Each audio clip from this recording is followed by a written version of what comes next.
మన ప్రభువైన యేసుక్రీస్తు వారి నామములో మీ అందరికీ శుభములు తెలియజేస్తున్నాను. నా మెసేజెస్ వింటున్న చాలామందికి తెలుసు, నేను కూడా ఇక్కడ గల్ఫ్ దేశంలోని ఒమాన్ దేశంలో ఉద్యోగం చేస్తున్నానని, ఉద్యోగం చేస్తూనే పరిచర్య చేస్తున్నానని మీ అందరికీ చాలామందికి తెలుసు. మనందరము కూడా గత 10 రోజులుగా ఈ గల్ఫ్ దేశాల్లో ఉన్న వాళ్ళము యుద్ధం గురించి వింటున్నాము, అనుభవిస్తున్నాము. చాలామంది చాలా ఇబ్బందులు పడటం కూడా చూస్తున్నాము, చనిపోవటం కూడా చూస్తున్నాము. ఈ సమయంలో నాకు రీసెంట్గా విన్న పాట ఒకటి నాకు చాలా ధైర్యాన్ని ఇచ్చింది. నా చిన్ని దోణిలో నీవు ఉండగా భయమేల నాకు ఓ నావిక అని. మాసిలమణి గారు కూడా ఇలాంటి పాట ఒకటి రాశారు, నడిపించు నానావా నడి సంద్రమున నా దేవా అని. ఈ 2 పాటలు కూడా మనకి చాలా ధైర్యాన్ని ఇస్తాయి. మన జీవితాల్లో అల్లకల్లోలమైన పరిస్థితులు ఉన్నప్పుడు, మనం బలహీనులమైపోయి మనం ఏమీ చేయలేని పరిస్థితిలో ఉన్నప్పుడు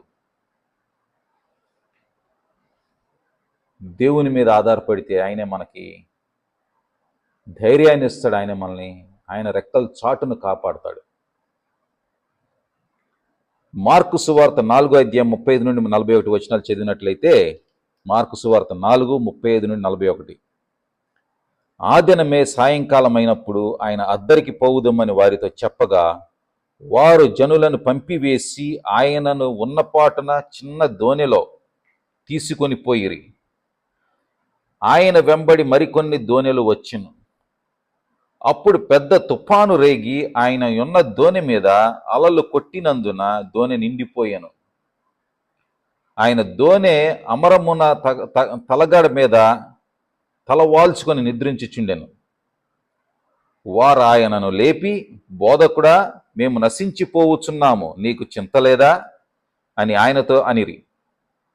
అందుకాయన లేచి గాలిని గద్దించి నిశ్శబ్దమై ఊరుకుండుమని సముద్రముతో చెప్పగా, గాలి అణగి మిక్కిలి నిమ్మళమాయను. అప్పుడు ఆయన, మీరెందుకు భయపడుచున్నారు? మీరింకనూ నమ్మిక లేక ఉన్నారా అని వారితో చెప్పాను. వారు మిక్కిలి భయపడి, ఈయన ఎవరో, గాలియు సముద్రమును ఈయనకు లోబడుచున్నవని ఒకనితో ఒకడు చెప్పుకొనిరి. ఈ వచనాలు జాగ్రత్త చదివితే, ఈయన దోణిలో ఉన్నారు, తుఫాను వచ్చింది. మీరు గమనించినట్లయితే 37వ వచనములో అలలు కొట్టినందున దోణి నిండిపోయింది. దోణిలో కూడా నీళ్ళు వచ్చేసినాయి. మనకు తెలుసు, పడవైనా పెద్ద ఓడైనా చుట్టూతా నీళ్ళు ఉంటాయి, మధ్యలో ఓడ ఉంటుంది. ఎంత నీళ్ళు చుట్టూతున్నాయి నో ప్రాబ్లం. లోపలికి నీళ్ళు వస్తేనే ఎంత పెద్ద ఓడైనా మునిగిపోద్ది. ఇక్కడ దోణిలో కూడా నీళ్ళు వచ్చేసినాయి. అందుకే వాళ్ళు భయపడిపోయారు. యేసుక్రీస్తు వారు మాత్రము రెస్ట్ తీసుకుంటున్నారు. వీరెళ్ళి లేపినప్పుడు, ఆయన గద్దించినప్పుడు అది ఆగిపోవటం మనం చూస్తున్నాము. అంటే మనం గమనించాల్సింది, మన దోణిలో, మన జీవితంలో యేసుక్రీస్తు వారు ఉన్నారు. ఉన్నప్పటికీ ఇలాంటి పరిస్థితులు వచ్చినప్పుడు శిష్యులు ఎలాగైతే ఆయన దగ్గరికి లేపారో అలాగే మనం లేపాలి. అంటే ఆయన నిద్రిస్తున్నాడని కాదు, కానీ మనం వెళ్ళి ప్రార్థన చేయాలి. అలా ప్రార్థన చేసినప్పుడు ఆయన ముందుగానే మన కాపుదల ఉంచాడు. ఎందుకంటే అక్కడ చూడండి, మీరు ఇంకను 40వ వచనము, అప్పుడు ఆయన, మీరెందుకు భయపడుచున్నారు? మీరింకను నమ్మిక లేక ఉన్నారా అని వారితో చెప్పాను. ఆయన మనల్ని కాపాడుతాడు, మనల్ని వదిలిపెట్టడు ఎలాంటి పరిస్థితుల్లో ఉన్నా అన్న విషయం మనం గ్రహించుకుని నమ్మకముతో ప్రార్థన చేయాలి. మనం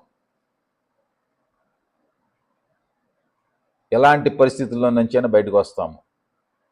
ఇప్పుడు ఈ వాతావరణంలో కూడా ఆయన బిడ్డలుగా మనం ఇక్కడ ఉన్నాము కనుక మన కోసము ఖచ్చితంగా ఈ యుద్ధ వాతావరణము త్వరలోనే ముగిస్తుంది. నాకు ఆ విశ్వాసం ఉంది. యెషయా గ్రంథం 43:2లో మంచి వాగ్దానం ఉంది. యెషయా 43:2, నీవు జలములలో పడి దాటునప్పుడు నేను నీకు తోడయ్యుందును. నదులలో బడి వెళ్ళినప్పుడు అవి నీ మీద పొర్లి పారవు. నీవు అగ్ని మధ్యన నడుచున్నప్పుడు కాలిపోవు, జ్వాలలు నిన్ను కాల్చవు. జలములలోంచి మనం వెళ్ళాల్సిందే. కష్టాలనేవి ఉంటాయి, ఎప్పుడు సాఫీగా జీవితం ఉండదు. జలములలోంచి మనం దాటినా సరే ఆయన తోడు ఉంటానని చెప్తున్నారు ఆయన. నదులలో బడి వెళ్ళినప్పుడు, జలములంటే తక్కువ, నది అంటే ఎక్కువ ఉంటుంది ప్రవాహము. ఎంత ప్రవాహం ఉన్నా సరే అవి మన మీద నుండి పొర్లి పారిపోవు, పొర్లి పారవు. ఇంకోటి, అగ్ని మనకు తెలుసు దహించేస్తుంది. అంటే అంత భయంకర పరిస్థితులు వచ్చినా సరే మనము కాలిపోము, జ్వాలలు నిన్ను కాల్చవు. దీనికి ప్రత్యేక సాక్ష్యాలు మనకు ఉన్నారు కదా బైబిల్లోనే.